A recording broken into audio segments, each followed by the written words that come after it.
Good afternoon to all of you.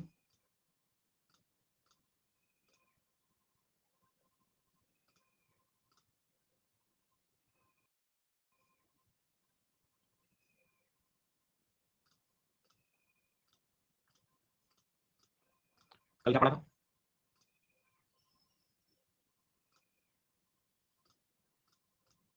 जी हाँ।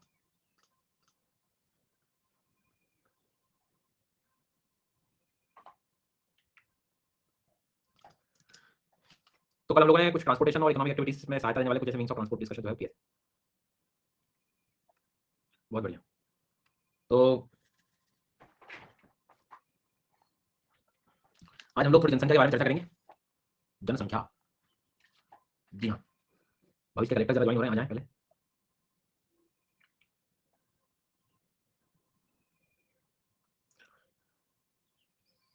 आ गए?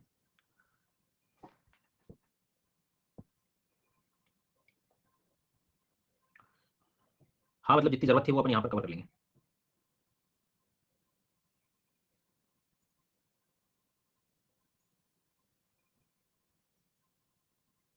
खैर, तो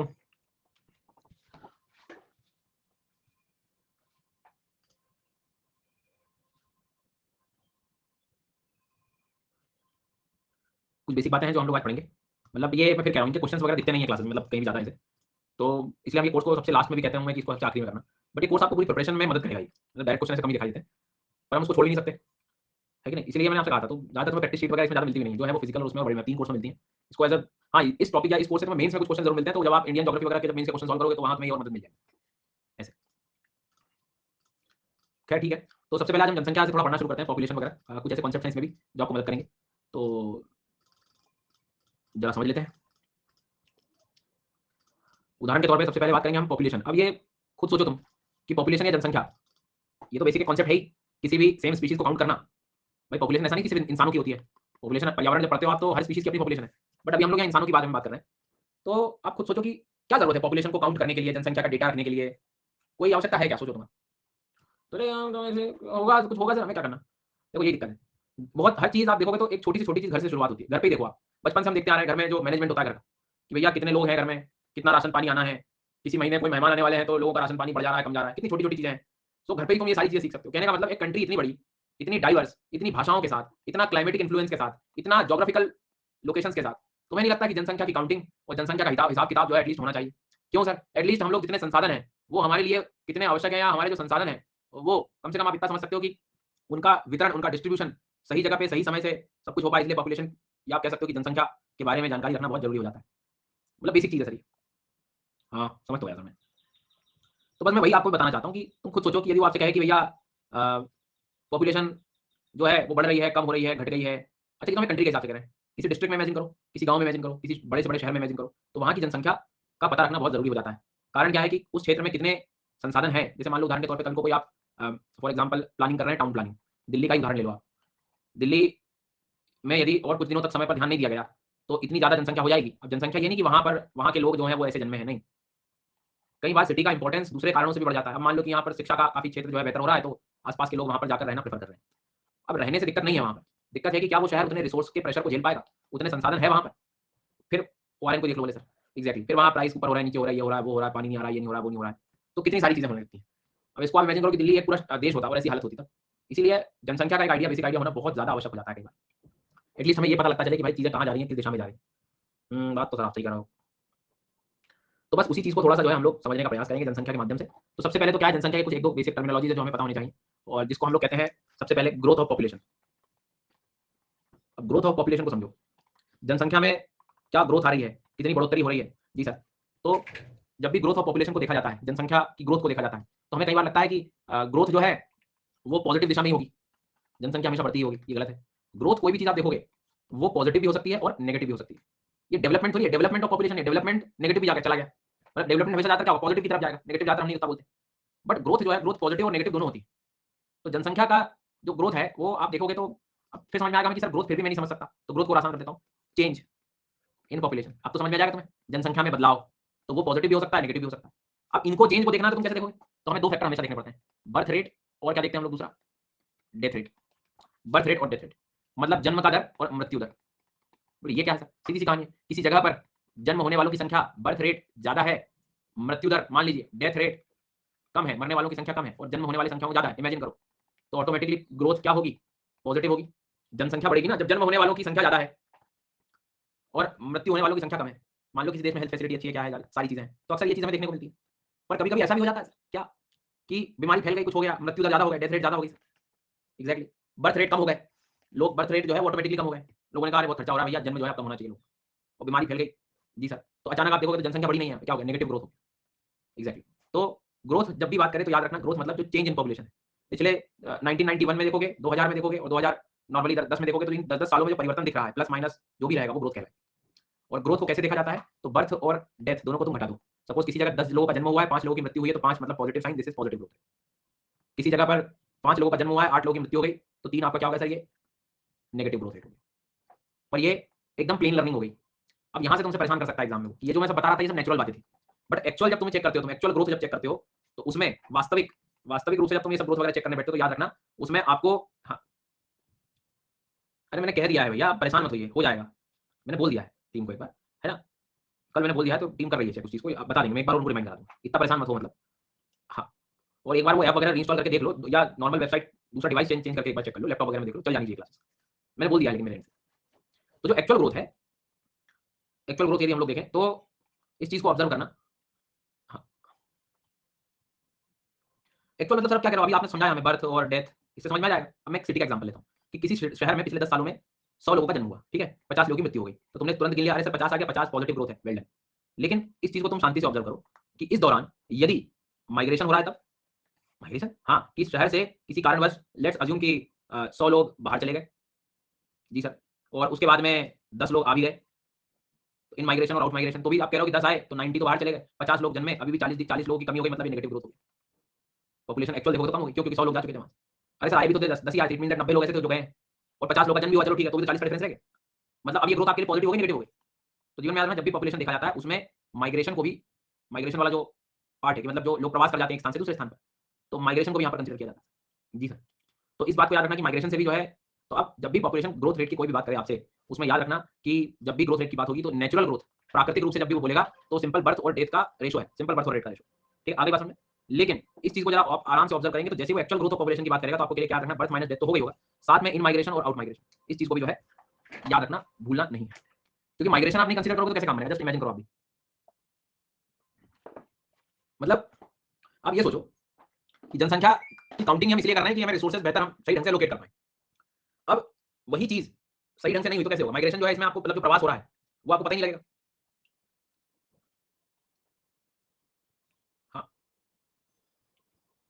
तो यहां तक कोई दिक्कत किसी को?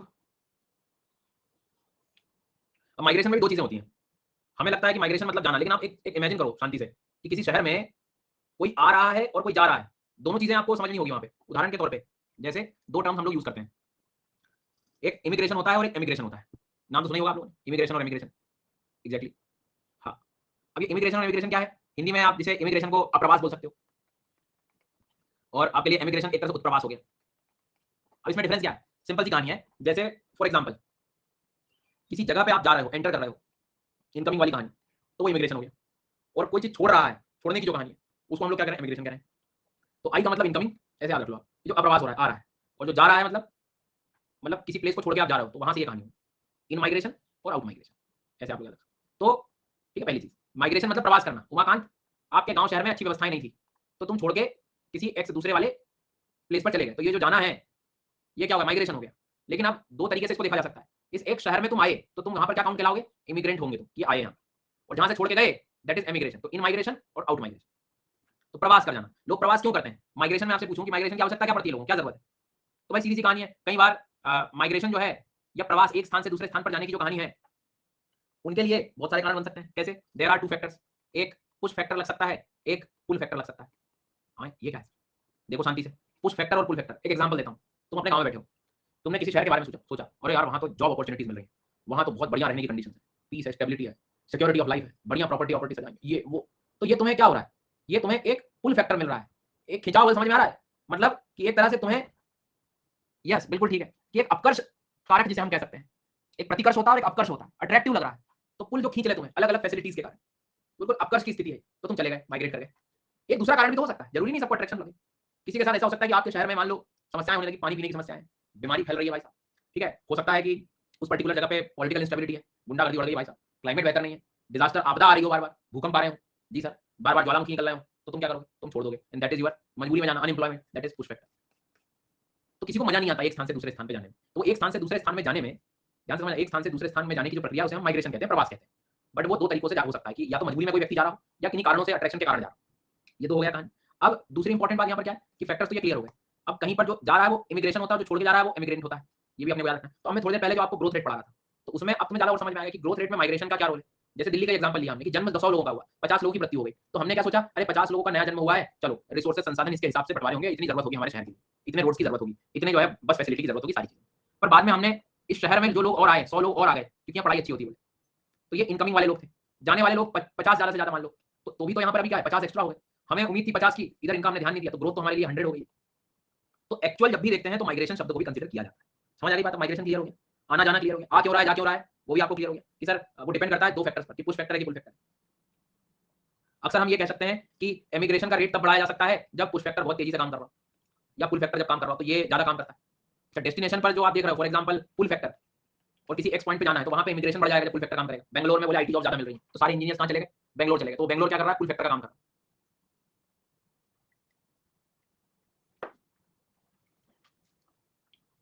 आगे बात समझ में? तो ग्रोथ पॉपुलेशन की हमेशा पॉजिटिव होगी, ग्रोथ पॉपुलेशन की हमेशा पॉजिटिव होगी नहीं, पॉपुलेशन की ग्रोथ हमेशा पॉजिटिव है, जरूरी नेगेटिव भी हो सकती है। क्या क्या चीजों का ध्यान रखते हैं हम ग्रोथ ऑफ पॉपुलेशन देखने में? तो सर उसमें हम बर्थ रेट देखते हैं, जन्म दर, मृत्यु दर, जी सर, अप्रवास उत्प्रवास, इनकमिंग और आउटगोइंग सब देखते हैं। माइग्रेशन भी, प्रवास भी देखा जाता है। किसी जगह पे जनसंख्या प्रभावित हो, क्या क्या कारण हो सकते हैं, तो वहाँ पे ग्रोथ वगैरह में क्या क्या इंपैक्ट आ सकता है कि ज्योग्राफिकल फैक्टर काम कर सकते हैं, इकोनॉमिक फैक्टर काम कर सकते हैं। अक्सर देखा होगा आपने कि कहीं पर इंडस्ट्रीज मिनरल्स वगैरह मिल रहे हैं, तो वहाँ लोग ज्यादा मिलेंगे, वो भी अट्रैक्शन का काम है, वहाँ स्किल्ड सेमी स्किल्ड जनसंख्या वैसी रहेगी। माइग्रेशन जो है वो कुछ फुल फैक्टर पर डिपेंड कर रहे हैं, ये बेसिक चीजें जो अपने को पता है। माइग्रेशन से कुछ फायदा भी है क्या, बताना, कुछ फायदा है, नुकसान कुछ पता है, कोई बताएगा मुझे?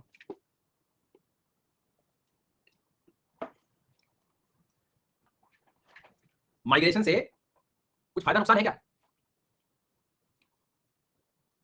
दोनों है, दोनों फायदा है, फायदा।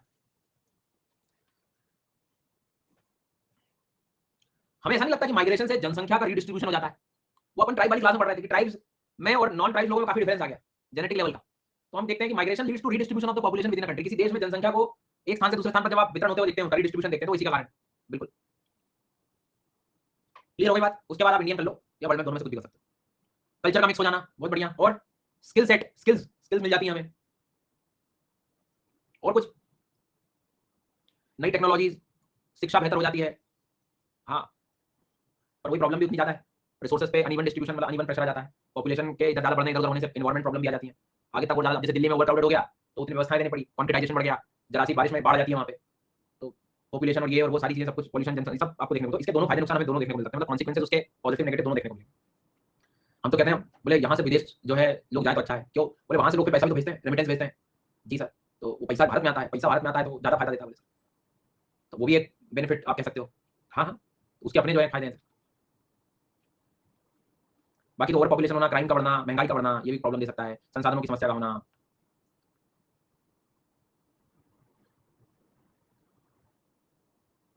ठीक है, तो ये कुछ बेसिक चीजें आप लोग याद रखना। हालांकि मेरे से कोई पूछे कि अपनी यूपीएससी की जर्नी में कौन सा टॉपिक है पॉपुलेशन का जो काम का थोड़ा हो सकता है, देखो ये तो मैंने तुम्हें थोड़ा सा वार्म अप कराने के लिए टॉपिक बताया। एक्चुअल में जो टॉपिक मैं पढ़ाता हूँ उसका जो मेन कारण है वो एक छोटा सा एक टॉपिक है पॉपुलेशन के अंदर। अक्सर उसे लोग पढ़ते हैं, पढ़ने बैठते भी हैं तो थोड़ी देर समझ आता है, थोड़ी देर नहीं आता वो, एंड दैट इज, ये एक आपको ग्राफ वगैरह मिलेगा, इसको बोला जाता है डेमोग्राफिक ट्रांजिशन थ्योरी पॉपुलेशन की। ये बहुत अच्छा टॉपिक है, डेमोग्राफिक ट्रांजिशन थ्योरी। हिंदी में कई बार इसको कहेंगे, डेमोग्राफिक का मतलब जो है जननांकीय, जननांकीय संक्रमण सिद्धांत, जी सर। उसका जब ग्राफ बनाते हैं तो ये बन जाता है, पर समझ बैठती नहीं कि हो क्या रहा है, पर ये कुछ तो है। ग्राफ मैंने बहुत कुछ पढ़े जीवन में बोले, पर ये ऐसा ग्राफ नहीं पढ़ा मैंने पत्ती जैसा। देखते हैं, समझेंगे इसको, बट आप पहले टॉपिक को समझो क्या लिखा है मैंने। डेमोग्राफिक ट्रांजिशन थ्योरी है ना, जननांकीय जिसे हम लोग कह रहे हैं। अब जनसंख्या, जननांकीय, डेमोग्राफिक, फिर उसमें कह रहा है संक्रमण, संक्रमण सिद्धांत। सो जननांकीय जो है एक्चुअल में, या डेमोग्राफिक ट्रांजिशन है, ये क्या टॉपिक है या किस तरह से इसको अपन शांति से समझेंगे, और ये थोड़ा काम का भी, ग्राफ कैसे बनता है वो भी सिखाऊंगा। पहले अभी तक हमने क्या करा है, अभी तक हमने सिंपल बात करी कि पॉपुलेशन मतलब सिंपल हम काउंटिंग की बात करते हैं। पॉपुलेशन काउंटिंग बहुत जरूरी इसलिए भी हो जाती है ताकि हम लोग जो हमारे रिसोर्सेज हैं जो हमारी प्लानिंग है किसी भी सिटी, किसी भी कंट्री, किसी भी विलेज, उसमें हमें काम आ पाए। ठीक है, अब पॉपुलेशन की काउंटिंग के दौरान हमें इसका सबसे इंपॉर्टेंट चीज़ है ग्रोथ रेट चेक करना होता है। अब वो ग्रोथ मतलब क्या, चेंज। अब ग्रोथ पॉजिटिव भी हो सकती है, नेगेटिव भी हो सकती है। इसमें जब कैसे चेक करते हैं तो बर्थ माइनस डेथ को करते हैं हम लोग, but this is the natural. जब आप एक्चुअल के बारे में बात करेंगे, एक्चुअल के बारे में जब हम बात कर रहे हैं वास्तविक रूप में, तो हमें इसमें किसको कंसीडर करना पड़ता है, माइग्रेशन को। माइग्रेशन, प्रवास जो होता है वो इन माइग्रेशन भी हो सकता है, आउट भी हो सकता है। अब प्रवास, उत्प्रवास, ठीक है, इन मतलब इमिग्रेंट्स और एमिग्रेंट्स। क्योंकि जब तक आप ये नहीं करोगे तो एक्चुअल वैल्यू आपको समझ में नहीं आएगी, सिर्फ बर्थ रेट से काम होगा, जो डेथ से नहीं होगा। इसलिए पॉजिटिव नेगेटिव हम ये कर रहे हो। माइग्रेशन कौन से फैक्टर पर डिपेंड करता है, पुश फैक्टर और पुल फैक्टर। जी सर, कि मतलब एक तरह से जो आकर्षित कर रहा हो और जो एक तरह से मजबूरी में लोग जा रहे होते हैं, तो इसके कारण भी है। पॉपुलेशन में माइग्रेशन का एक बहुत बड़ा रोल है, इसके अपने फायदे अपने नुकसान है। तो ये सब जनरल बातें थी अब तक। मतलब मैं नॉर्मली नहीं पढ़ा के भी पूछता आपसे, थोड़ा पूछने का तरीका मेरा थोड़ा सा मैं आसान करता है, तो तुम ये आंसर दे देते। कोई बड़ा इसमें इसको पढ़ लेना मतलब कोई बड़ा टॉपिक तुमने काम से खत्म नहीं कर दिया। तो पिक्चर अब शुरू होती है कि ये वाला जो टॉपिक है उसमें हमें डेमोग्राफिक ट्रांजिशन ये वाली चीज पढ़ना है। अब पहला सबसे बड़ा दुर्दर्द तो ये आ जाता है कि ये समझ ही नहीं बैठता, टॉपिक का नाम ही नहीं समझ बैठता। हिंदी में भी देखोगे ना तो जननांकीय लिखा रहता है और संक्रमण और सिद्धांत बैठे। अब क्या करें, बोले मैंने इंग्लिश से हिंदी में चला गया, बोले मीडियम चेंज कर लिया तो मुझे नहीं समझ आया। तो एक शब्द में आपको मैं समझाऊं तो ये क्या है, किसी भी कंट्री की अपनी एक हिस्ट्री होती है कि नहीं होती। लेट्स अज्यूम 1920 से लगा के 2020 तक कितने साल हो गए,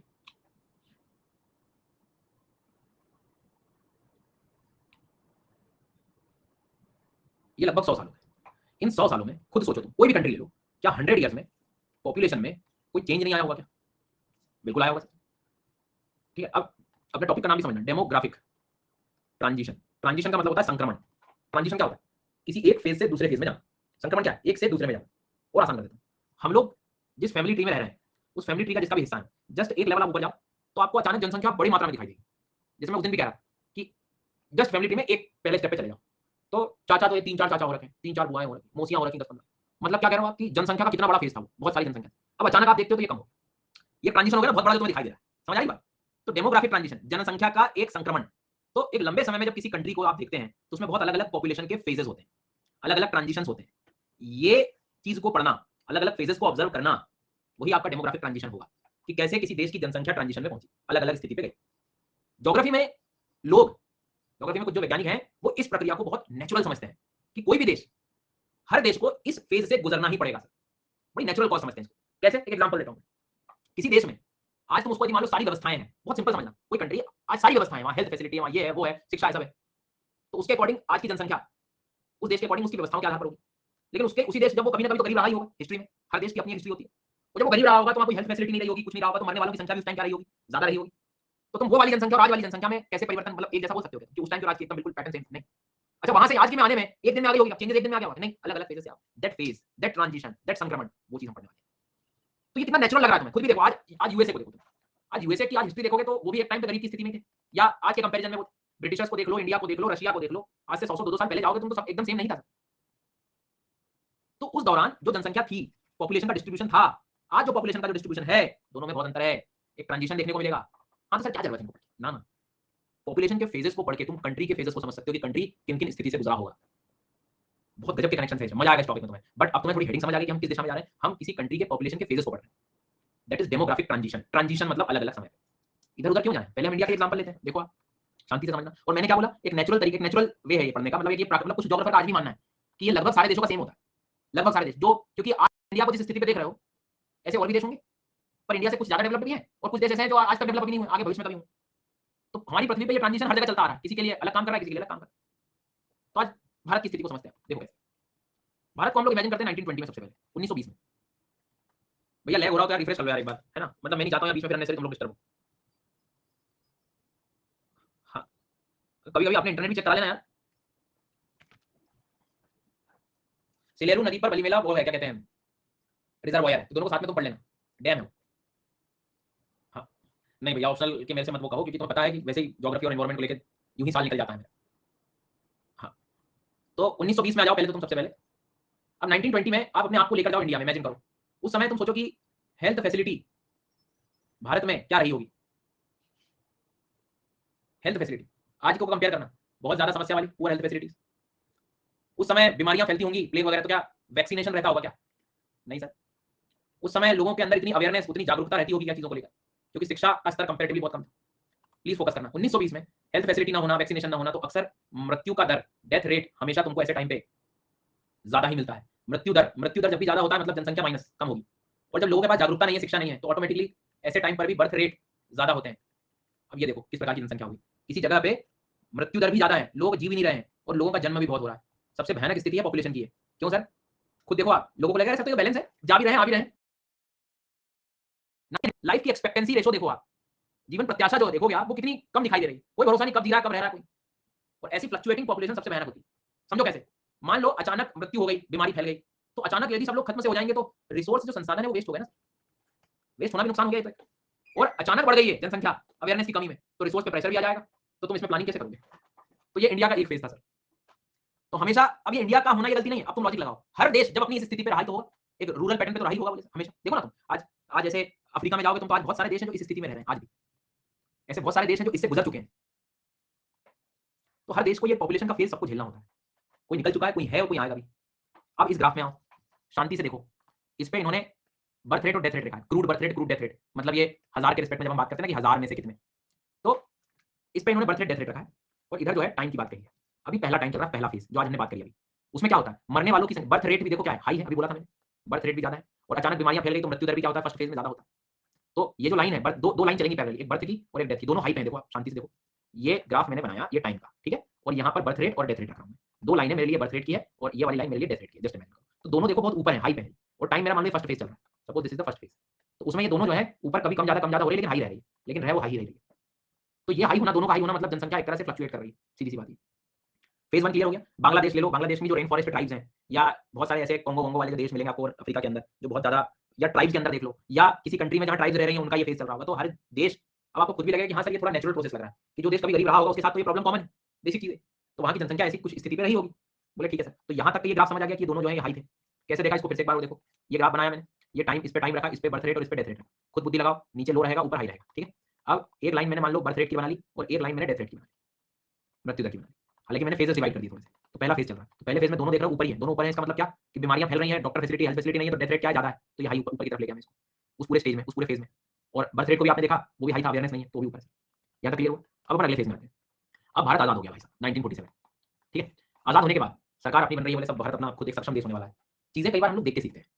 तो जो लोग, जब अब जैसे भारत आजाद हो गया मान लो, तो हमारी पहली एक्सपेक्टेशन क्या रहेगी कि हमारा देश सर्वश्रेष्ठ हो, हमारे देश में शिक्षा अच्छी हो, हमारे देश में हेल्थ फैसिलिटी बेहतर हो, सारी चीजें बेहतर हो।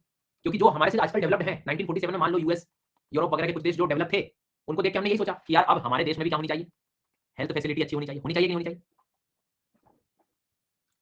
क्लियर हो गया बात? तो 1947 के बाद जब हम फेजेस देखेंगे, एटलीस्ट 1947 से आप मान के चलिए करीब करीब हम लोग 70 तक ले लेते हैं फेज,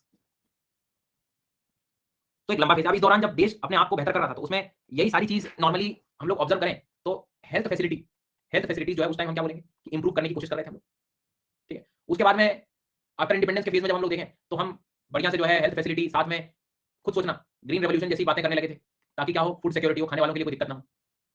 ऐसे इनिशिएटिव हम लोग ले रहे थे। पर तुम सोचो आज की शिक्षा को देखते हुए, एजुकेशन अवेयरनेस को बढ़ा सकते हो क्या तुरंत आप एकदम से जितनी हेल्थ को तुम देखो, बीमार जब होता है ना आदमी, बिना बोले हॉस्पिटल जा सकता है, लेकिन स्कूल नहीं जाएगा। आप समझो इस चीज को। मतलब मैं आज आपसे कहूं कि किसी देश में हेल्थ फैसिलिटी देना और शिक्षा देना, दोनों में से किसके जल्दी पैर पसरेंगे, तो हेल्थ के जल्दी पसर जाएंगे, क्योंकि मरने से भैया सबको डर लगता है, तो सबको जल्दी जल्दी बुखार आएगा, सब लोग ठीक होंगे। और कोई भी यदि सोचेगा तो पहले यही सोचेगा कि भाई थोड़ा प्राइमरी हेल्थ पे काम कर लें, ठीक है, हेल्थ फैसिलिटी एटलीस्ट जो है कि बेहतर हो जाए, लोगों की मृत्यु दर जो है, तो हमेशा याद रखना सेकंड फेज कौन सा वाला होगा, जब आपका डेथ रेट क्या हो जाएगा, ऐसी स्थिति में कम होने लगेगा। लोगों का जन्म होना तो ठीक है, बात की बात है, अभी मृत्यु की जो कहानी है वो कम हो जाएगी। मैटरनल मोर्टेलिटी रेट है भैया, नॉर्मली प्रेग्नेंट वुमेन की बात करेंगे तो उसको भी एक हेल्थ फैसिलिटी की बहुत अलग तरीके से जरूरत पड़ती है सर। तो कहने का मतलब, जब सबसे पहले शिक्षा और हेल्थ में देखोगे तो लोग हेल्थ को पहले चुन रहे हैं। तो सेकंड फेज में ये चीज हुई, धीरे धीरे वैक्सीनेशन की व्यवस्थाएं आई। तो ऐसे टाइम पे, और ये इंडिया की बात नहीं करो, तुम हर देश का इमेजिन करो ना, कि जब वो अपने आप को डेवलप करना शुरू करेगा तो सबसे पहले हेल्थ को बेहतर कर ही लेगा, हेल्थ अच्छी कर ही लेगा। और जब हेल्थ अच्छी होगी तो आप इमेजिन करो आपका जो मृत्यु दर है, डेथ रेट है, वो क्या हो जाएगा सर, कम हो जाएगा। और लेकिन उस टाइम पे अब देखो मृत्यु दर कम हो गया, लोग मरने वाले लोग कम हो गए, मतलब लोग जी रहे हैं, जनसंख्या बढ़ रही है, काउंटिंग ओवरऑल बढ़ रही है, ग्रोथ। अच्छा, लोगों में इतनी अवेयरनेस एकदम से तुम सोचो कि कम कर दोगे तो हो जाएगा क्या? सोचो तुम, अवेयरनेस कम हो जाएगी, शिक्षा एकदम से हो जाएगी नहीं। तो still birth rate second stage में हाई मानते हैं हम लोग कि भैया बर्थ रेट एकदम से कम नहीं होगी, जन्म तो हो ही रहा है। और आप इस चीज को इमेजिन करो, ये और भयानक फेज आता है। क्यों सर? इसमें ग्रोथ भयंकर तरीके से होती है पॉपुलेशन, मरने वालों की संख्या कम हो गई, जी रहे हैं लोग अब, और जन्म तो भयंकर हो ही रहा है। इसको कहते हैं पॉपुलेशन का एक्सप्लोजन होना, जनसंख्या का विस्फोट होना। अपने ग्राफ में आते हैं। अब देखना हमने क्या कम कर दिया था सेकंड फेज में, सेकंड फेज में क्या कम कर दिया था हमने, मृत्यु का दर। तो डेथ रेट हमारा नीचे आ गया, डेथ रेट नीचे आ गया देखो, ठीक है। और हमारा बर्थ रेट जो था, बर्थ रेट अभी स्टिल हाई है, ऊपर ही है, वो एकदम से नहीं आएगा, धीरे धीरे धीरे धीरे आएगा। और ये डेथ रेट अब एकदम नीचे नहीं चला जाएगा, तो अमर तो अटल अमर थोड़ी कर दोगे लोगों को, पर ये कंपैरेटिवली ये भी एक टाइम के लिए फिर आकर भले कांस्टेंट हो जाएगा। तो ये जो दिखाई दे रहा है graph, B R, birth rate is still high, and death rate देखो नीचे आ गया, आया नीचे। तो ऐसे टाइम पे जनसंख्या क्या होगी? Natural increase. किसी ने जनसंख्या बढ़ाई क्या? अब तुम्हें समझ आएगा कि सर ये तो प्राकृतिक रूप में नेचुरल पैटर्न दिखाई दे रहा है, ये हर देश में हो रहा होगा, क्योंकि हर देश पहले क्या करता है? हेल्थ फैसिलिटी ठीक करता है, और हेल्थ फैसिलिटी ठीक करी तो डेथ रेट एकदम नीचे, जीने वाले लोग एकदम क्या हो गए? बढ़ गए। पर अचानक तुम लोगों के बर्थ रोक दोगे क्या? वो तो स्टिल हाई है, ये गैप बढ़ता गया, और ये जितना गैप बढ़ा वो पॉपुलेशन एक्सप्लोजन का गेम हो गया। लेकिन जब लोगों को समझ बैठने लगी धीरे-धीरे, खर्चा होने लगा, महंगाई बढ़ रही है, तो ऑटोमेटिकली बर्थ कहां आ जाएंगे? ऑटोमेटिकली बर्थ कहां आ गए? नीचे आ गए। और फिर डेथ रेट जो है आपका एक समय के बाद, अब तुम सोचो कि डेथ रेट नीचे ले जाऊं, आर-पार कर दूं, तो तुम अटल अमर तो नहीं कर रहे हो कि हर चेहरे पे एक एलआईसी चिपका दिया आपने।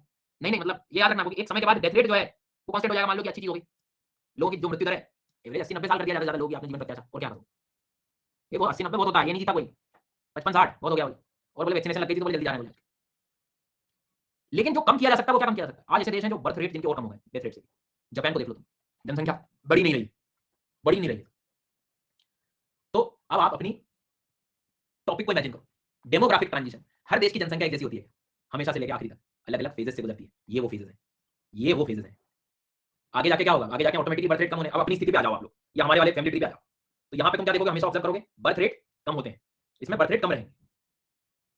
तुम देखो बर्थ रेट क्या हो गए? कम हो गए लोग, और मरने वालों की संख्या भी कंपैरेटिवली अब क्या हो जाएगी? कम, हेल्थ फैसिलिटी बेहतर है, लोग ज्यादा जीने का प्रयास कर रहे हैं। तो ये चीज देखो, आपकी बर्थ रेट एकदम नीचे आ गई, और ये भी डेथ रेट भी नीचे आ गया, मतलब तीसरा फेज सब कुछ लो पे रहेगा। ये तो एनसीईआरटी का डायग्राम है। एक्चुअल डायग्राम देखोगे तो बहुत अलग अलग फेजेस का भी दिखाते हैं, जैसे उदाहरण के तौर पे आप इससे भी समझ सकते हो। इस वाले को देखो, पहले वाले फेज में क्या बर्थ रेट और डेथ रेट दोनों क्या है सर? हाई पे, देखो दोनों हाई पे। फिर दूसरे फेज में क्या हुआ कि अचानक कौन कम हो गया? देखो अचानक कम कौन हो गया? मृत्यु का जो दर है वो कम हो गया, पर एक टाइम के बाद वो कांस्टेंट हो गया। फिर बर्थ रेट धीरे धीरे कम हो रहा है, अवेयरनेस इतनी जल्दी नहीं आती लोगों को धीरे। पर कुछ लोगों में, मतलब कुछ देशों में तो ये हुआ कि बर्थ रेट बहुत ही कम कर दी लोगों ने, मतलब डेथ रेट से भी। अब इमेजिन करो death rate is greater than birth rate, मतलब समझ रहे हो कि यदि नॉर्मली बर्थ रेट जो नॉर्मली देखोगे आप, बर्थ रेट वो बहुत कम हो गए, मतलब लोगों का जन्म ही नहीं हो पा रहा है, और डेथ रेट जो है वो और ज्यादा, मतलब एक तरह से लोग ज्यादा जी रहे हैं। तो कहने का मतलब ये हो गया कि ये नेगेटिव ग्रोथ रेट को दिखा रहा है, नेगेटिव पॉपुलेशन कमी कमी को दिखा रहा है, डिक्लाइनिंग पॉपुलेशन एकदम कम हो गया वो। मतलब इसमें जो ज्यादातर लोग रहेंगे वो एजिंग वाले रहेंगे, बूढ़े लोग ज्यादा रहेंगे। फिर वही प्रॉब्लम होती है कि यंग पॉपुलेशन की कमी हो जाती है किसी देश में, अब जैसे जापान है, रशिया है, ये इन सभी चीजों से प्रॉब्लम में आ रहे हैं, इसलिए स्कीम चलाते रहते हैं जो जनसंख्या बढ़ाओ योजना। पर लोगों को पता है कि खर्चा है आज के टाइम पे, कौन परेशानी ले रहा है, तो बर्थ रेट कम करा है। ये हाल है। इंडिया की स्थिति आज देखोगे तो इंडिया भी ये वाले फेज में चल रहा है, ये वाले फेज में, जहां बर्थ रेट अभी हम कम कर रहे हैं, एकदम कम नहीं हुए हैं। ये तीसरे स्टेजेस पे बैठे हुए हैं हम लोग इस डायग्राम के हिसाब से, क्योंकि आफ्टर 70s 80s उसके बाद से अचानक जनसंख्या को कम करने पे बहुत ज्यादा दबाव दिया गया, कारण क्योंकि एक्सप्लोजन हो चुका था भयंकर, शिक्षा अवेयरनेस ये वो, फिर लोगों को खुद ही समझ में आने लगा, तो धीरे धीरे ये चीज कम होती चली गई। अब ये वाला ग्राफ देखो तुम, दोनों जब कांस्टेंट थे तो जनसंख्या कुछ एक्स थी जो भी थी, लेकिन जैसे मृत्यु का दर नीचे आया, डेथ रेट क्या हुआ? कम हो गया, मतलब लोग ज्यादा जीने लगे, और बर्थ रेट ज्यादा थे, तो अचानक जनसंख्या देखो क्या हुआ? पॉपुलेशन क्या ऊपर हो गई, इंक्रीज हो गई साल के साल टाइम के हिसाब से, तो ये पॉपुलेशन एक्सप्लोजन हो गया। तो इस ग्राफ में पॉपुलेशन का भी ग्राफ जोड़ दिया उसने। पर अब इसमें जो जन्म हो गया जिनका, वो तो आगे रहेंगे ना, एकदम चले थोड़ी जाएंगे, तो जनसंख्या हाई रहेगी अभी, फिर आगे जाके धीरे धीरे कम होना शुरू। पर अभी यहाँ पर बहुत एजेड लोग रह रहे हैं इस समय मान के चलो। तो मेरे हिसाब से आपको इस थ्योरी में दिक्कत नहीं होनी चाहिए। अब तुम खुद सोचो कि कंट्री डेवलप है कि अंडर डेवलप है कि डेवलपिंग है, उसकी पॉपुलेशन के पैटर्न देख के समझ आ जाता है। यदि कोई देश आज बर्थ रेट और डेथ रेट दोनों हाई है, इसका मतलब वो अभी इस फेज में जी रहा है, वो देश में ये चीज बनी हुई है, बहुत अंडर डेवलप्ड स्थिति में। और कोई देश जो बर्थ रेट हाई है लेकिन डेथ रेट कम कर लिए हैं जिसमें, वो अभी डेवलपिंग फेज में है अपना। और कोई देश जो बर्थ रेट कम कर गए हैं और डेथ रेट दोनों कम कर गए हैं, तो वो ज्यादा डेवलप्ड नेशन दिखाने को लगा है। इतना समझ आ रही है? इसलिए मैंने कहा था कि जनसंख्या से हम कंट्री की स्थिति पे जा सकते हैं। ये पैटर्न तुम्हें किसी एक सिंगल कंट्री में भी काम आएगा। आज भारत को देख लो, बहुत ऐसे डिस्ट्रिक्ट्स होंगे, जिले होंगे भारत के, डिस्ट्रिक्ट जो इस फेज में होंगे आज भी, बहुत सारे गांव होंगे जो इस फेज में होंगे। तो एज अ डीएम जब तुम कलेक्टर बनते हो, तो तुम वहां की पॉपुलेशन को भी ऑब्जर्व करते हो कि पॉपुलेशन की स्टेज कौन सी है वहां पर, उसके हिसाब से तुम्हारे रिसोर्स पार्ट, मतलब रिसोर्स का बंटवारा, रिसोर्स प्लानिंग वगैरह में काम आएंगी, कि तुम्हें वो जिला मिला जहां पर बर्थ रेट और डेथ रेट दोनों ज्यादा है, मतलब तुम्हारी सबसे पहली जिम्मेदारी है वहां की हेल्थ फैसिलिटी को ठीक करना और पैरेलली एजुकेशन को बेहतर करना। क्योंकि यदि डेथ रेट ज्यादा है, लाइफ एक्सपेक्टेंसी वहां की कम है, एवरेज से भी कम हो गया, तो फिर तो आपको समझना होगा कि किस फेज में। और कहीं पर बर्थ रेट ज्यादा है, डेथ रेट कम होते जा रहे हैं, मतलब हेल्थ तो ठीक है, एजुकेशन को बेहतर करने की आवश्यकता, ताकि रिसोर्स जो है वो सबको बराबर मिलता चला जाए इस स्टेज में। ग्राफ समझ आ गया? थोड़ा अजीब ग्राफ दिखता है फर्स्ट इंप्रेशन में, ये अजीब सा कैसा ग्राफ है, लेकिन ये फेजेस है, ये स्टेजेस है। एनसीईआरटी ने थोड़ा आसान किया, सिर्फ 3 स्टेजेस मानी है, इसको और जाओगे तो यहाँ भी एक स्टेज बन गई एक्चुअली देखोगे तो, क्योंकि यहाँ तक तो बहुत पॉपुलेशन एक्सप्लोजन हुआ है, फिर धीरे धीरे पॉपुलेशन कम की तरफ, बर्थ रेट जो है कम हो रहे हैं। क्लियर हो गई बात? यहाँ तक समझ में आ गई? इस चीज को पढ़ रहे थे क्या हम अभी तक, कि जनसंख्या पहले कम ही रहेगी, पर वो मृत्यु और जन्म का कोई भरोसा नहीं, पर अचानक जैसे डेथ रेट नीचे आया, ए भाई साहब ऊपर बढ़ा। तो ये आपने बेसिक चीज समझ ली। लेकिन पॉपुलेशन को पढ़ने का एक तरीका और भी है इसमें। क्या तरीका है? तो पॉपुलेशन को पढ़ने का तरीका होता है एज सेक्स पिरामिड, ये भी पढ़ना होता है हमें। इससे हम उस कंट्री की एक्चुअल स्थिति को और करीब से जान पाएंगे। कैसे? देखो, एज और सेक्स पिरामिड मतलब सीधी सी बात है कि एक ग्राफ हम अब ऐसा तैयार करने वाले हैं जिसमें मेल और फीमेल दोनों दिखे हमें, और एज वाइज भी दिखे। अब इसमें इस डायग्राम को तुम शांति से देखोगे तो इस डायग्राम से पहले और दूसरे डायग्राम में तुम्हें जो समझ आ रहा है वो ये आ रहा है कि जापान में ओल्ड एज वाले लोग जो हैं, ओल्ड एज वाले लोग जो हैं, उनकी जनसंख्या क्या है? ओल्ड एज वाले देखो आप ओल्ड एज, ये 0 से 4 ये नीचे बच्चे हैं, 0 से आप मान के चलो ऊपर तक ये 100 ईयर्स है, ये ईयर्स वाली है। तो जो बूढ़े लोग हैं वो क्या दिखाई दे रहे हैं, तुम्हें ज़्यादा दिखाई दे रहे हैं, मेल फीमेल दोनों। और जो जन्म होने वाले जो हैं वो क्या हो रहे हैं, कम हो रहे हैं। तो ये पिरामिड कैसे बन गया इसका देखो। और इंडिया को देखो, इंडिया में 2 चीज़ें दिखाई दे रही हैं तुम्हें कि यंग पॉपुलेशन अभी क्या है सर, बहुत ज़्यादा है compare to other countries. Young population देखो ना, प्रतिशत इनका काफ़ी ज़्यादा मिल रहा है, मेल फीमेल दोनों का। जन्म भी, बर्थ रेट भी ठीक है अभी, पर एक प्रॉब्लम ये है कि ओल्ड पॉपुलेशन डिक्लाइनिंग है, it means that life expectancy ठीक नहीं है। मतलब एवरेज जीने का जो ईयर है वो कम है। यदि आप एक अंदाजा मैं आपको दिखा दूं कि ये आप 80 से 84 वर्ष में देखोगे तो 2 से 3% जनसंख्या का जी रहे हैं। यहाँ हम लोग आ जाए 80 से 84 तो 0.5 पे आ गए। लियो कितना कम हो गया। मतलब अभी हेल्थ केयर फैसिलिटीज में बहुत काम करना है। लाइफ एक्सपेक्टेंसी इंडिया की कम है। और आसान देख लो आप, ये देखो अब इससे आपको समझ में आ जाएगा कि इसमें नॉर्मली आप देखोगे तो जन्म होने की जो दर है वो क्या दिखाई दे रही है, बर्थ रेट क्या दिखाई दे रहा है, बहुत ज्यादा हाई दिख रहा है। लेकिन 50-55 तक लोग जी पा रहे हैं बस, बाकी इतना जी नहीं पा रहे हैं। मतलब इनका डेथ रेट भी क्या है, मृत्यु भी बहुत ज्यादा हो रही है, डेथ रेट भी हाई है। फर्स्ट वाला जो फेज है ना उसका ये आप कह सकते हो कि पिरामिड बनेगा सर, नाइजीरिया वगैरह देश में जो लीस्ट डेवलप्ड कंट्रीज होती हैं, लेस डेवलप्ड कंट्रीज, उनका ये पिरामिड बनता है। खुद सोचो ना, बर्थ रेट क्या था, जन्म होने वालों का दर क्या था, ज्यादा था, अवेयरनेस नहीं है ना, तो लोग ज्यादा जन्म हो रहे हैं, तो नीचे वाला बेस जो है वो क्या होगा, वाइड होगा। लोग ज्यादा जी नहीं पा रहे हैं तो ऊपर वाली जनसंख्या ज्यादा जी नहीं पा रही, तो कुछ ऐसा आपको पिरामिड देखने को मिले। ज्यादा जीते यदि लोग तो ये यहाँ तक ऐसा रहता, तो ये पॉपुलेशन ये मतलब इस तरह का पिरामिड बनता है। तो larger population in lower age group मतलब हाई बर्थ रेट, मतलब पिरामिड का जो बेस है यहाँ पर क्या दिखाई दे रहा है। तो कल को बोले कि पॉपुलेशन पिरामिड का बेस ज्यादा है, बेस वाइड है, तो इसका मतलब क्या होगा, बर्थ रेट ज्यादा है। और ये चीज एकदम नैरो हो गई है, अपर लेवल पे आप जितना जा रहे हो एकदम नैरो होती जा रही है, तो डेथ रेट ज्यादा है। कौन से फेज में जी रहा है, पहले वाले। और वो नहीं कहते जो ज्यादा एकदम, जापान के हाल देख लो, जापान में क्या होगा, नीचे की कहानी क्या होती जा रही है, कम होती जा रही है, बर्थ रेट देखो कम हो गया, और ऊपर वाली उम्र वाले लोग क्या हो रहे हैं, ज्यादा जी रहे हैं, 60 70 80 90 साल वाले, वो उनकी जनसंख्या ज्यादा, एजिंग पॉपुलेशन हो गई। डेवलप कंट्रीज के ये हाल है। डेवलप कंट्री में हमेशा देखना पिरामिड का बेस क्या होगा, वाइड होगा कि नैरो होगा, ध्यान रखना, नैरो होगा। जो नीचे का बेस होगा वो कंपैरेटिवली नैरो दिखाई देगा। तो proportion of children in the population has decline, reduction in birth rate. समझ आ रहा है पिरामिड को कैसे पढ़ रहे हैं। जापान का एक्चुअल में देखोगे तो ये हाल है सर, ये एक्चुअल एनसीईआरटी का डायग्राम तो मिलेगा डिक्लाइनिंग पॉपुलेशन कि Japan pyramid has narrow base and tapered top, फैला हुआ टॉप दिख रहा है, और ये देखो। और ऐसे में पॉपुलेशन ग्रोथ क्या है, नेगेटिव, पॉपुलेशन ग्रोथ ही नहीं है, जन्म ही नहीं हुआ। तो इसका वो फेज है, ये वाला डायग्राम देख लो, बर्थ रेट जब बहुत ही कम हो गया, बर्थ रेट बहुत कम हो गया, बर्थ रेट कम हो गया मतलब ये वाला, ये नीचे चला गया डेथ के लिए। भाई ये तो नीचे नहीं जा सकता, हमारा अटल कर दोगे क्या आदमी को तुम। पर एक ये फेज भी तो है जब दोनों इक्वल है, जन्म होने वाला और मृत्यु होने वाला बिल्कुल बराबर हो रखा है। लेकिन ध्यान रखना वो वाला बराबर मत करना, स्टार्टिंग वाला, इनमें दोनों में लो है, बर्थ रेट और डेथ रेट दोनों जब लो है, तो इसमें आप देखोगे तो ये देखो, इट मीन दैट इसका मैं बताऊं तो डेथ रेट लो, बर्थ रेट लो। बर्थ रेट लो है तो नीचे वाली जनसंख्या क्या रहेगी, कम रहेगी, और डेथ रेट लो है मतलब ज्यादा लोग जिएंगे, तो ये बेल शेप पिरामिड बन गया कांस्टेंट पॉपुलेशन का। Birth and death rate are almost equal, but please ध्यान देना ये इक्वल वो वाला फर्स्ट फेज वाला इक्वल नहीं, उसमें हाई में इक्वल रहता है, ये लो में इक्वल है। हाँ नहीं तो तुम कहीं और चले जाओ, इक्वल तो नीचे भी आकर हुए हैं ना वो, तो मैं नीचे वाला एक बार चल जाएगा, ऊपर वाला नहीं होना। तो अब आप देखो कि हर देश को इन पिरामिड से तो गुजरना ही पड़ेगा सर। नॉर्मली आप देख लो इंडिया भी गुजरा है, इंडिया का भी ये हाल था देखो 1970 के पहले वाला। फिर अब धीरे धीरे क्या हो गया, थोड़ा सा बेहतर हो रहा है। भविष्य इसका जो आप देख रहे हो कि एकदम इस तरह से दिखाई देगा, क्योंकि तुम किसी चीज को आइडियल ऐसा नहीं कर सकते, लेकिन हाँ कोशिश ये रहती है कि हम इस तरह के जो भारत की आज स्थिति है, नॉर्मली आप देखोगे उससे और थोड़ा बर्थ रेट को कम किया जाए, तो हम इस तरह सही दिशा में जा रहे हैं कहने के लिए।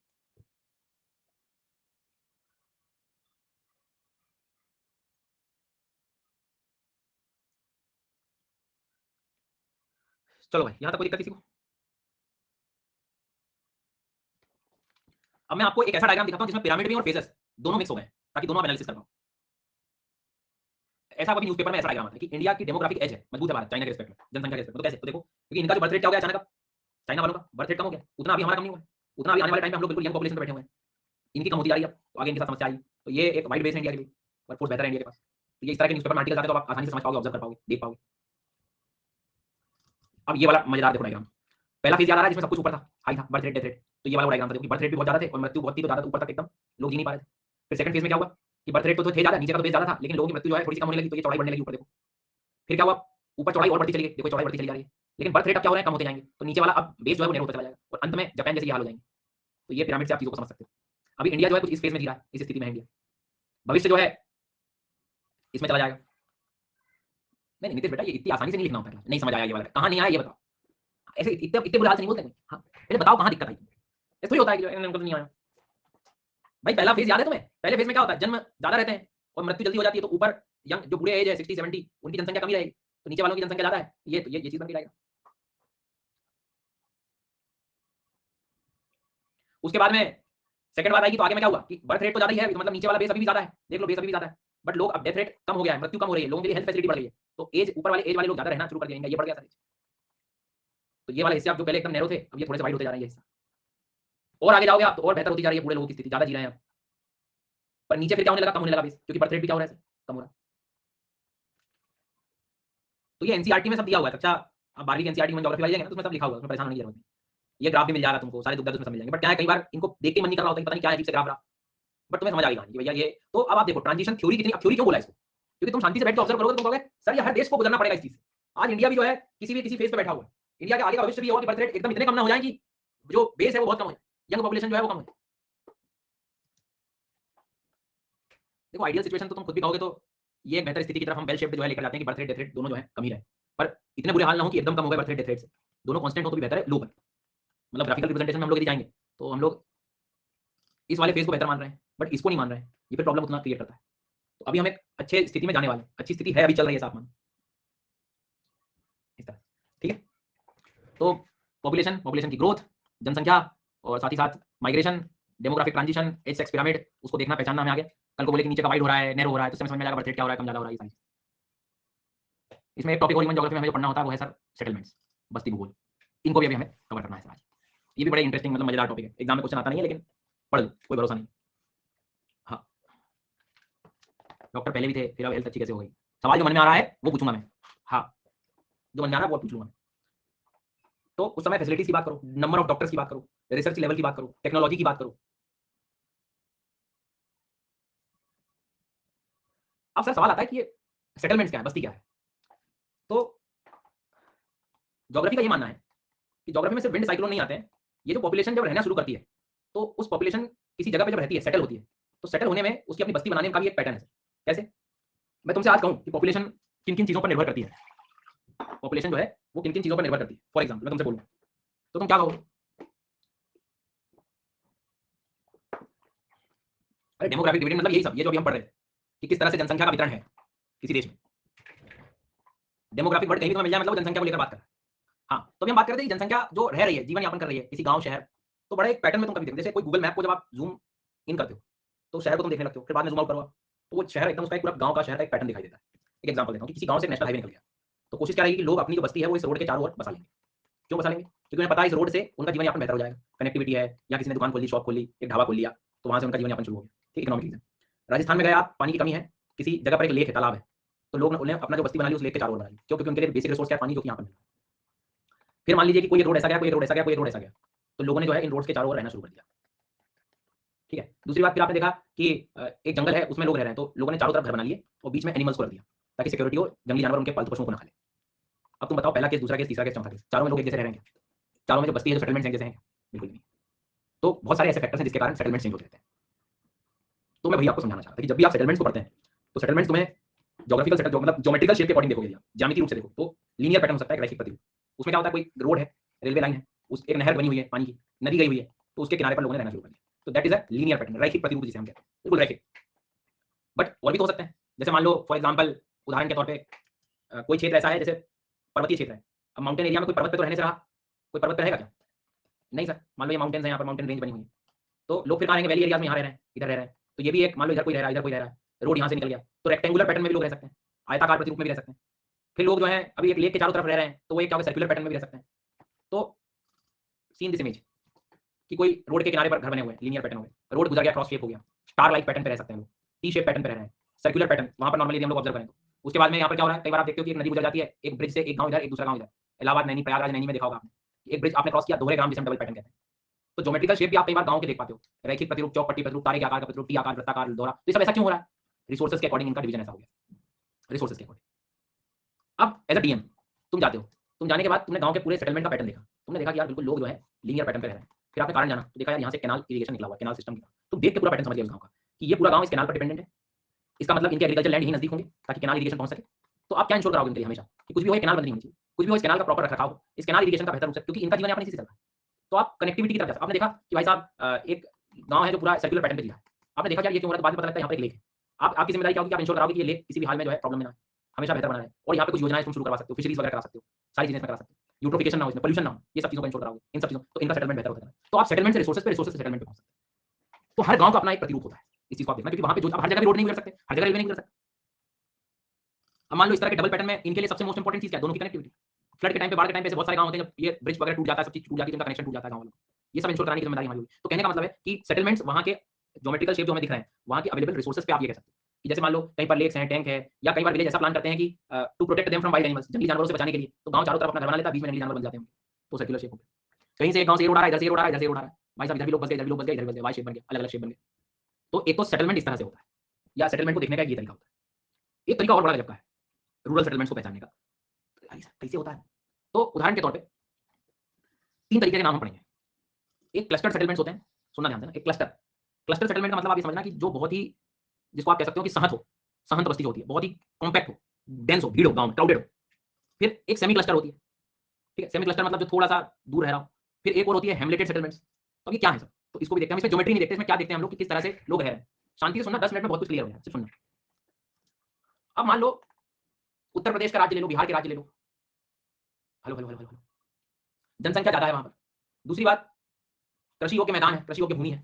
तो कुछ गांव आपने ऐसे देखे होंगे जो बहुत ज्यादा जनसंख्या वाले हैं, बहुत भीड़ में रह रहे हैं, बिल्कुल गांव में बहुत ज्यादा जनसंख्या हो गई, एक साथ सब लोग रह रहे हैं, बड़ी एकता है उनमें, वो क्लस्टर सेटलमेंट। कि इनमें जहां पे ये कीवर्ड है, ऐसे ग्राम जो बहुत ज्यादा सहज बस्ती में रह रहे हो, बहुत ही ज्यादा करीब रह रहे हो, पास में रह रहे हो, और उसके आसपास उनके खेत वगैरह लगे हुए हैं, सब कुछ चल रहा है। और सीधी बात है, जिन क्षेत्रों में फसल ज्यादा होगी, जिन क्षेत्रों में एग्रीकल्चर बेहतर होगा, गांव उस जगह पे ज्यादा बढ़ता हुआ तुम्हें दिखाई देगा। लोग उसी गांव में ज्यादातर आ जाएंगे, क्योंकि वहां के खेत वगैरह सब कुछ सही है, प्लेन्स वगैरह ठीक है। फिर मान लो कई बार क्या होता है, राजस्थान में कोई एक जगह पानी की है जैसे, तो कोशिश करते हैं लोग फिर उसके आसपास ही इकट्ठे हो जाए, वहीं भीड़ लग गई, तो वो भी क्या हो गया, क्लस्टर हो गया। तो किसी कारण से जब भीड़ हो जाती है किसी गांव में, वहीं पर सबसे ज्यादा लोग रह रहे हैं, डेंस पॉपुलेशन वाले जो गांव होते हैं, उनको हम क्लस्टर सेटलमेंट कहते हैं। समझ आ गई बात? क्लस्टर का मतलब शहर बस्तियां जो बहुत ही ज्यादा सब इकट्ठे यहाँ पर रह रहे हैं। लेकिन कुछ गांव बड़े इंटरेस्टिंग है जो तुमने देखा होगा, सेमी क्लस्टर वाले होते हैं। सेमी क्लस्टर मतलब कैसे? जो गहन बस्ती तो हमने पढ़ लिया, अब जो अर्ध उसमें रहती है कैसे? गांव में ना आप देखना ऑटोमेटिकली 2 डिवीजन हो जाते हैं, एक अमीरों का और एक गरीबों का। और अक्सर जो गरीब लोग हैं, जो जो मजदूर लोग हैं, वो गांव के थोड़े से बाहरी क्षेत्रों में रहते हैं, अलग रहते हैं थोड़ा। और गांव वाले बिल्कुल केंद्र बिंदु में रहते हैं, गांव के जो अमीर लोग हैं, लिखा हुआ भाई चौधरी सदन, जी सर। और बिल्कुल भीड़ वगैरह तुम्हें वहीं दिखेगी, मुखिया गांव का तुम्हें वहीं दिखाई दे रहा है। और बाहर गांव के पास तो देखो लैंड ओइंग जो लोग हैं, जो जमींदार लोग हैं, वो कम्युनिटी जो है central part of the main village उसमें रहता है भाई साहब। और जो लोअर स्टेट ऑफ सामाजिक आर्थिक रूप से जो कम निचले स्तर के लोग हैं, वो थोड़े से गांव के बाहरी क्षेत्रों में रह रहे होते हैं। अब तुम एज डीएम गाड़ी चला के भैया गाड़ी में बैठ के अपने जा रहे हो, तुमने देखा गांव की स्थिति, यार बाहर सब गरीब लोग रह रहे हैं, अंदर तक गए, धीरे धीरे अचानक बिल्डिंग शुरू हो गई गांव में, बड़े बड़े गांव आ गए, बड़े बड़े मतलब घर आने लगे। और फिर सरपंच जी के घर के आसपास जाके आप ग्राम पंचायत में मिलते हैं, और ग्राम पंचायत में सरपंच साहब जो है ज्ञान दे रहे हैं तुमको, साहब फंड रिलीज करवा दीजिए, पिछला फंड तुमने बढ़िया रोड बना दिया, एकदम सारी व्यवस्था कराई दी है, एकदम सब कुछ। और गांव बड़ा बहुत खुशहाली में रह रहा है, सबसे अच्छे से रह रहा है, सब लोग, कोई दिक्कत नहीं है, कोई बंटवारा नहीं होता, सब अच्छे से सब लोग बराबर मौका, और तुम वहीं से आ रहे हैं, और तुमने सेटलमेंट सर की क्लास में पढ़ा हुआ है चैप्टर, तुमने देखी हुई चीजें, देख लिया कि भाई कहां पर जो है। और तुम्हें पता है कि अगली बार पैसा जब आएगा, अगली बार जब पैसा आएगा तो पैसा कहां जाएगा? जी सर। तो सेमी क्लस्टर विलेज से आप ये चीज समझ सकते हो कि उस गांव की मानसिकता क्या है, उस गांव की स्थिति क्या है, उस गांव के लोग किस प्रकार से रह रहे हैं, और उस गांव में रिसोर्स एक्चुअल में कहां पर जरूरत है, रिसोर्स संसाधनों की कहां पर आवश्यकता है, उस गांव को तुमने तुरंत पकड़ लिया सेमी क्लस्टर। और इस तरह के गांव में क्लस्टर में क्या होता है, कोई बंटवारा नहीं, कुछ नहीं, जो जहां सब रह रहे हैं मिक्स, नॉर्मल, देखो सब मिक्स रह रहे हैं बढ़िया। तो यहाँ पर क्या है, यहाँ पर बड़ी एकता दिखाई दे रही है, गांव को देख के तुम समझ कि लोग गांव के बाहर बड़े बड़े लोग रह रहे हैं, एकदम बीच में भी दिख रहे हैं, हर जगह दिखाई दे रहा है, सब कुछ लगभग संसाधन सही जगह से है, सरपंच को इनाम दिया जाए, ले आओ जाओ। और यहाँ के सरपंच को फंड ना दिया जाए, फंड दिया जाए तो अपना आदमी निरीक्षण के लिए साथ में भेजा जाए कि कहाँ पे जा रहा है पैसा, ये देखिए। ये सेमी क्लस्टर सेटलमेंट हो गए। सेमी मतलब अर्ध रूप से कि भैया कुछ आधे घर रहे हैं, आधे घर। फिर कुछ हेमलेटेड है, कुछ लोगों को ना ग्रुप में रहना पसंद होता है। ट्राइब्स को देखो, जैसे आप ट्राइब को नॉर्मली आप लोग देखोगे तो अपने कबीले देखे होंगे आपने, या आप कह सकते हो कि अपना एक ग्रुप देखा होगा, एग्जैक्टली। और कोई एग्जांपल देगा मुझे इसका?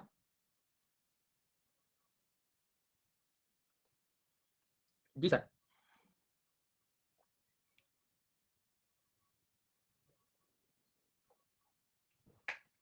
तो कहने का मतलब ये हुआ कि जो है हेमलेटेड का मतलब जो छोटी बस्ती में जो है ना, छोटे छोटे स्तर पे जो है, एग्जैक्टली। तो बहुत सारी ऐसी ट्राइब्स को देख लो, जंगलों में जो लोग रह रहे हैं, या जहां पर ज्यादा संसाधन नहीं है, रिसोर्सेज नहीं है, उसके हिसाब से जो लोग रह रहे हैं, उनका कोई कॉमन प्लेस नहीं होता है कि भैया ये रिलीजियस प्लेस है और ये है, कोई न्यूक्लियस नहीं है, कोई केंद्र बिंदु नहीं है गांव का।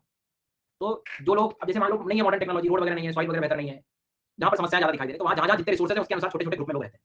तो अब तक आप नॉर्मली इमेजिन करो, ये 3 गांव में आपके सामने बना देता हूं पैटर्न। एक में तो सब लोग बिल्कुल ग्रुप में रह रहे हैं, तो ये आपका था क्लस्टर सेटलमेंट, बिल्कुल जो संकीर्ण बस्ती होती है, सघन बस्ती जो कहते हैं, ठीक है, सघन रूप से जो सब एकत्रित एक जगह पे जो रह रहे हैं, सहज बस्ती जिसे हम कह सकते हैं। उसके बाद में कुछ लोग यहाँ रह रहे हैं, और फिर कुछ बाहर आउटर फ्लैंक पे यहाँ रह रहे हैं, सेमी क्लस्टर हो गए, और कुछ यहाँ पे ऐसे ग्रुप में रह रहे हैं, ये हेमलेटेड सेटलमेंट हो गया। जी सर। तो जो एक तरह से ग्रुप में रह रहा हो, जी हाँ, मतलब उनके लिए कोई कॉमन चीज नहीं है। तो sometime settlement is fragmented into several units, छोटी छोटी इकाइयों में डिवाइडेड रहती है। तो उनको हम लोग जैसे बोला कि ये कबीले हैं, दिल के कबीले, तो एक ही हो गए, एक ही हो गए, एक ही हो गए, एक ही हो गए, तो इनके ग्रुप हो गए इस तरह। तो अक्सर ट्राइब्स वगैरह आप ये कह सकते हो कि जैसे ये देखो, ये ग्रुप हो गया, यहाँ लोग रह रहे हैं, अब इसको तुम ये सेटलमेंट, अब कुछ दूर जाओगे फिर तुम्हें मिल जाएगा, फिर तुम्हें मिल जाएगा ऐसे। और एक इनसे और दूर होता है, दैट इज डिस्पर्स सेटलमेंट। ये तो बिल्कुल ही दूर हो गया, एक यहाँ रह रहा है, वहाँ रह रहा है, एक की आवाज ही नहीं जा रही है वहां से वहां तक, प्रकीर्ण बस्ती से हम कह सकते हैं। ये रह रहा है, एक इधर रह रहा है, एक यहाँ रह रहा है, एक इधर रह रहा है, houses are spaced far apart, काफी दूर रहेंगे हिली एरियाज में। तो अब आप देखो आज कितनी सारी चीजें आपको देखो, मतलब पता ये सब होता है, पर ये भी एक टॉपिक है पढ़ने का, याद समझ आता है कि अच्छा यार ये ऐसा है यहाँ पे, ओ ये हेमलेटेड सेटलमेंट, ये क्लस्टर्ड है, ये सेमी क्लस्टर्ड है, ये तो दूर-दूर है। तो बस ये बेसिक जानकारी, एग्जाम में बहुत कम क्वेश्चंस मिलते हैं, मतलब इतना नहीं आता है, बट ठीक है जानकारी हमें होना चाहिए। आज कितनी सारी चीज़ें सीखी कि भाई मैं किसी गाँव में जाऊँगा तो उसकी स्थिति मुझे देख के समझ में आ सकती है, कहाँ किस क्षेत्र में ज़्यादा विकास हो रहा है, किसमें नहीं हो रहा। ऐसे गेम शुरू होता है सर अर्बन सेटलमेंट का, शहरी का, शहर का। अब शहरीकरण की अपनी अलग कहानी है सर, क्योंकि आपसे यदि आज मैं बैठ के पूछ लूँ, अच्छा तुम पहले तो ये बताओ कि रूरल और अर्बन किस चीज़ को देख के तुम डिसाइड करोगे? शहर और गाँव, किस भाषा में तुम बोलोगे ये शहर है गाँव? सोचो, शहर है कि गाँव है, ये तुम किस बात को देख के बोलोगे? बता देंगे हम, आप बोलो तो कुछ भी बता देंगे, उसमें क्या है सर? सबसे पहली चीज़, वहाँ की जनसंख्या का साइज़। शहरों में अक्सर जनसंख्या तुम्हें ज़्यादा मिलती है और गाँव में कम मिलती है। ये तो बहुत लड्डू लेवल हो गया। क्यों सर? क्योंकि जनसंख्या से तुम निर्णय नहीं ले सकते। आज ऐसे-ऐसे गाँव में बता सकता हूँ कि शहरों से भी जनसंख्या ज़्यादा है। बात तो सही कह रहे हो। और फिर जनसंख्या करो तो हर देश का अपना क्राइटेरिया अलग होना चाहिए। जैसे भारत में ये माना गया है कि 5000 से ज़्यादा जनसंख्या यदि कहीं पर है तो वो शहर की कैटेगरी में आ जाएगा।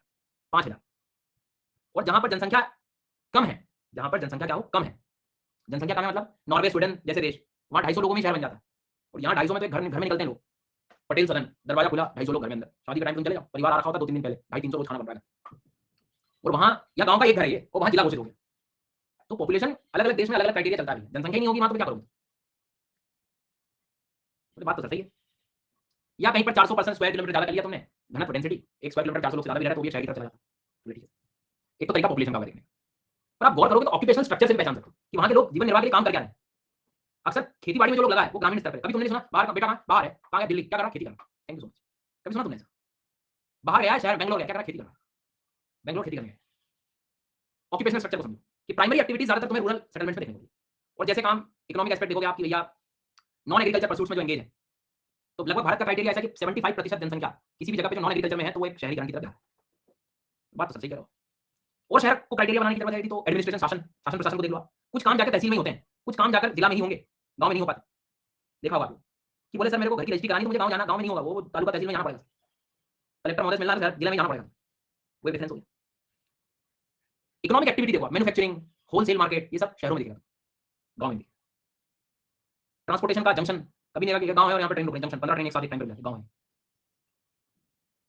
अपना गाँव का नाम आगे लगा के मेट्रो सिटी लिख देना, नहीं होगा ऐसे। तो ये बेसिक अवेयरनेस होनी चाहिए कि तुम शहर किस बात पे कह रहे हो। तो जैसे लोग कहते हैं पॉपुलेशन, जनसंख्या का आकार, तो जनसंख्या अलग-अलग जगह पे, जैसे जापान में शहर, जापान छोटा देश है, जनसंख्या बहुत है, वहाँ घनत्व ज़्यादा है, तो जनसंख्या बढ़ गई वहाँ।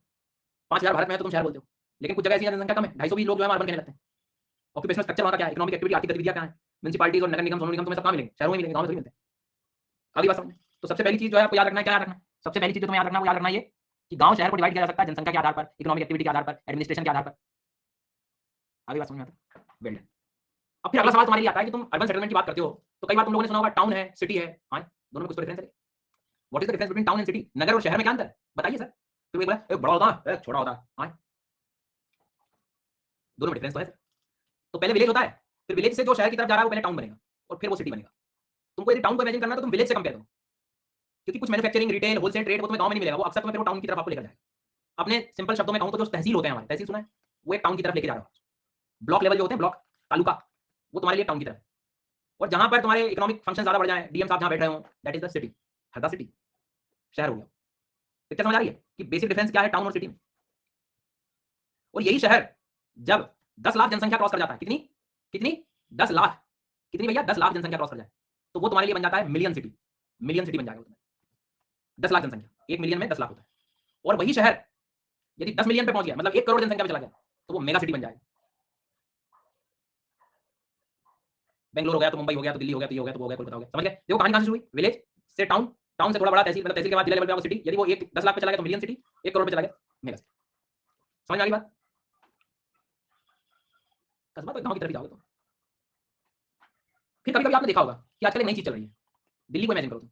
दिल्ली में जो फैसिलिटीज़ थी, उसको देखते हुए बहुत लोगों का इन माइग्रेशन हुआ, लोग आना शुरू हो गए यहाँ पे, हो गए। अब तुम ये तो नहीं करोगे कि दिल्ली में जनसंख्या को रोक दो, दिल्ली में जो व्यवस्था है उसको खत्म कर दो, नहीं। अब इतनी जनसंख्या का कैसे काम बनेगा? तो आस-पास के जो गाँव थे, गुरुग्राम, ओखला, फरीदाबाद, वो चीज़ क्या होगी? उनका डेवलपमेंट शुरू हो गया। उनसे लगे हुए जो है वो डेवलप कर रहे हैं। तो ये पूरा एरिया क्या बन गया? जैसे एनसीआर बन गया, कैपिटल रीजन बन गया। दिल्ली एनसीआर लिखने लगे इसको। इनको ऐसी स्थिति को कहते हैं कन्वर्जेशन होना, कन्वर्जेशन। सन्नगर, नगर से लगा हुआ, एग्लोमरेशन हो गई कहानी। द टर्म कन्वर्जेशन किससे अप्लाई करते हो? Large area of urban development. ये देखो, जो लार्ज एरिया, बड़े क्षेत्र का डेवलपमेंट हो गया। गुड़गाँव बन गया तुम्हारा, जो नोएडा बन गया। नोएडा क्या था? नोएडा क्या था? ओखला इंडस्ट्रियल डेवलपमेंट वाली कहानी थी, ओखला था मेन तो। गाजियाबाद डेवलप हो गया। जी हाँ, जो आदो को नोएडा ही है, नोएडा। अरे जब नोएडा का फुल फॉर्म देखोगे तो ओखला निकल के आएगा वहाँ से। जी सर, उसके डेवलपमेंट की कहानी हो गई। हमें लगा शुरू से ही कोई नया नाम, नोएडा गांव का नाम, नोएडा गांव का नाम ओखला नाम, ओखला है वो बड़ा कर दिया तुमने उसको। एयरटेल वाला स्पीड टेस्ट ओखला में चला गया हेलो। तो merging of originally separate towns, मतलब सीधी सी कहानी है, जो पहले कभी अलग अलग हुआ करते थे वो सब मर्ज हो गए सर, पास में आ गए। दैट इज सन्नगर कोनार्वेशन, New Okhla Industrial Development Authority, ये बना के नोएडा बना दिया, बन गई सिटी, दिल्ली से लग गए कोनार्वेशन हो गया। वो अच्छा ये है क्या हेलो। फिर ऐसे क्या होता है, ऐसे तुम जब मिला दो इनको तो एक बड़े स्तर पे मेगालोपोलिस बन जाएगा, विश्व नगरी। दिल्ली एक विश्व नगरी बन गई है भाई साहब, कोलकाता मुंबई ये सब विश्व नगरी बन गई, क्योंकि उसके आसपास के सब डेवलप हो गए। तो ये नोएडा गुरुग्राम ये सब क्या है, कोनार्वेशन है, और इनको तुम सबको मिला दो तो मेगालोपोलिस हो गया, विश्व नगरी बन गई। तो ये अर्बन सेटलमेंट ऐसे चलते हैं ना। तो मेगालोपोलिस बोले मेट्रोपॉलिटन भी सुना हमने, तो मेट्रो सिटीज, मेट्रोपॉलिटन सिटीज क्या है, ये भी बड़े शहर होते हैं, इनमें स्किल के लेवल पे देखा जाता है कि अलग अलग जगह पे स्किल सेट आ गए, बाहर से विश्व से आ गए, इधर उधर से आ गए। उस तहत में तो बच्चे मेट्रो चलती है इसलिए मेट्रो सिटी हो गई ना, ना हो गया काम, फिर पढ़ लिए। तो एक तो जनसंख्या का आधार है वहां पे, स्किल सेट का आधार है, इंफ्रास्ट्रक्चर का आधार है, इकोनॉमिक एस्पेक्ट का आधार है, एम्प्लॉयमेंट का आधार है वहां पे। तो मेगा सिटी भी तुम्हें समझ आ गई कि भाई वो 1 करोड़ होना चाहिए तब मेगा सिटी कह रहे हो। डिफरेंस बिटवीन कोनार्वेशन एंड एनसीआर, हे प्रभु ये क्या हुआ, ये दिल्ली था, ये अलग अलग छोटे छोटे शहर बढ़ गए, तो ये सब अपने आप में क्या कहलाएंगे, कोनार्वेशन कहलाएंगे। इनको तुमने मिला दिया दिल्ली के आसपास वाला कैपिटल रीजन हो गया ये, तो ये एक्चुअल में क्या बन गया, मेगालोपोलिस। तो एनसीआर मतलब एक मेगालोपोलिस हो गया, और उससे जो लगे हुए सन्नगर लगे हुए, जो पहले कभी दूर थे धीरे धीरे बढ़ गए पास में। जी सर आगे बात समझ आता है। ये सब आपको एनसीईआरटी कक्षा 12 में मिल जाएगा, नहीं तो पीडीएफ में अपलोड कर दूंगा, उसमें सब लिखा हुआ है, इसमें कोई ऐसा वो नहीं है, एज इट इज ये नोट्स मतलब जो है ये तुम्हें एनसीईआरटी में लिखे मिल जाएंगे एज इट इज। तुम्हारा डुप्लीकेशन में एफर्ट मत करना, इतने कोई काम के है भी नहीं है, नहीं तो थोड़ा ज्यादा आसान लग रहा है तो सोचा इसको अच्छे से लिख लूं, सजा लूं, कोई काम का एग्जाम में लिखेंगे। बट जनरल बातें पता होनी चाहिए, मान लो इंटरव्यू में घेर लिया किसी ने आपको, ये बताओ भैया what is the difference between city and town, तो कम से कम कुछ तो जवाब है। हाँ इसमें काम हो जाएगा। अच्छा मैं प्रूफ दे देता हूँ, मतलब नहीं तो परेशान होंगे बच्चे, 1 मिनट रुकना बेटा। हाँ बता ही दो आप, तुम सच बोल रहे हो कि झूठ बोल रहे हो, भरोसा नहीं है हमें।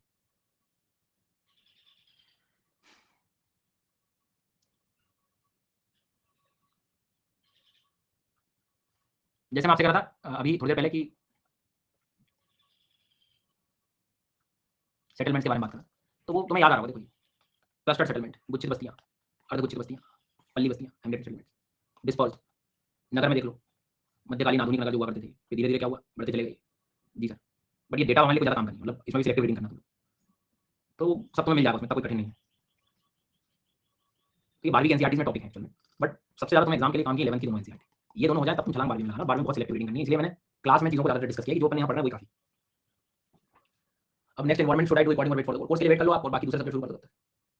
डैम, नेशनल पार्क और ये सारे दूसरे तुम्हारे एनवायरमेंट में होंगे, डैम तो मैं जनरली नहीं पढ़ाता क्योंकि जो डैम यूज में रहते हैं वही हम बस कवर कर रहे होते हैं, बाकी नदियां वगैरह इंडियन ज्योग्राफी होती है, लेक्स वगैरह, और वो एनवायरमेंट में आपको दिखेंगे।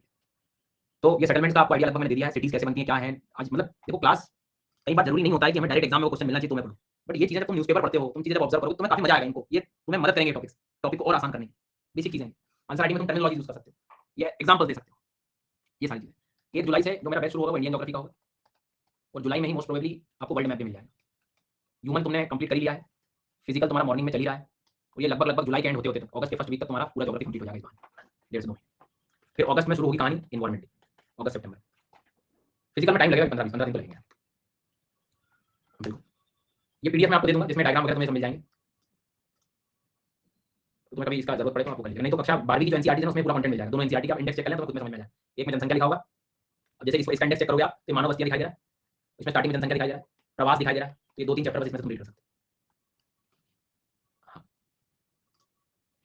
मतलब इतना ज़्यादा जरूरत नहीं है, तो मैं खुद इतना लिखवा देता हूँ, मतलब इतनी समस्या वाले से मतलब वो होता है।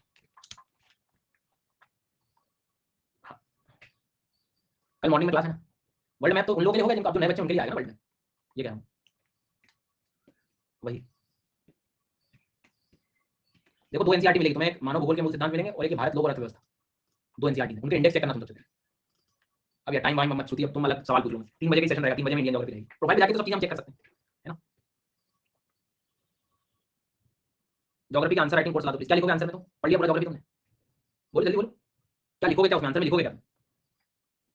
तो मैं एक बार फिर क्लियर करना चाह रहा हूँ कि जो आंसर राइटिंग का जो कहानी होती है वो मसाला तुम्हें फिजिकल और इंडियन ज्योग्राफी के कोर्सेज के बीच में ही मैं पढ़ाते चलूंगा, साथ में आंसर राइटिंग जो होती है पैरेलली उसी में ही होती है क्लासेस में, फिजिकल और इंडियन। और जो 2 कोर्स हैं वर्ल्ड मैप और ह्यूमन इकोनॉमिक ज्योग्राफी, ये इनकी मदद से तुम इनके आंसर को बेहतर कर पाओगे। While writing answer feeling blank also making grammatical mistake, करते रहो यही काम। क्लास में तुमने फिजिकल इंडियन लिया हुआ है तो तुमको मैंने मॉडल आंसर दिए, मॉडल आंसर इसीलिए दिए कि ब्लैंक ना पता लगे तुम, तो पहले तुम उनको रेफर करो, ठीक है। तो और क्या लाऊं गौरव बेटा, क्या लाऊं, सीआर नहीं लाऊं तो क्या लाऊं। सिलिका सबसे बेसिक मटेरियल है, लो अब मैंगनीज से हल्का एल्यूमिनियम को रखेंगे, lighter element, disaster management environment के साथ ही रहेगा, बाद में रहेगा, जिसको जाना है वो जा सकता है। नेशनल पार्क्स वगैरह इन्वायरमेंट के कोर्स में होते हैं। मैं तुमसे क्या कह रहा हूँ, तुम physical, Indian, human economic, world map, human economic, इसका इन्वायरमेंट और डिजास्टर, एग्जाम के लिए ना सब इसमें हो जाएगा। मतलब मैं पहली बार नहीं पढ़ा रहा हूं, तो तुम तनाव मुक्त रहो, ये कब होगा, ये कब होगा, ये किसमें होगा, ये किसमें होगा। तुम पढ़ाई पे फोकस करो, वो मेरा काम है। तुम्हारा काम है इन कोर्सेज में थ्रू आउट में चला जाओ 2 से ढाई बस। चलो थैंक यू सो मच। उम्मीद है स्पोर्ट्स में आपने कुछ सीखा होगा। नए लर्नर जो थे स्पोर्ट्स में, आपने ज्योग्राफी का भी 0.1% भी नहीं देखा, तो टेंशन मत लेना, जितनी चीजें समझ जाए ठीक है। मेन कोर्स आपके वो 3 है, फिजिकल, वर्ल्ड मैप, वर्ल्ड। ये लास्ट में वैसे भी करना होता है, पर आपने अच्छा किया 10 दिन हिम्मत लगा के खत्म कर लिया इसको, भी आपके टाइम बच गया, आप दूसरा सब्जेक्ट शुरू कर सकते हैं। ठीक है उर्वशी, वो आप मॉडल आंसर भी फिलहाल ले सकते हो, तुरंत तुम्हें देना है तो उससे आपको काफी हिंट मिल जाएगा कि आंसर कैसे लिखते हैं। नहीं तो आप पढ़ोगे हम कोर्सेज को तो फिर तो आपको चीजें और क्लियर हो जाएगी। क्लासेस को आप कितनी बार ले सकते हो, जितनी बार तुम्हें लेना, जो टॉपिक जितनी बार लेना, कोई मना नहीं होता। ठीक है, थैंक यू, धन्यवाद बहुत बहुत।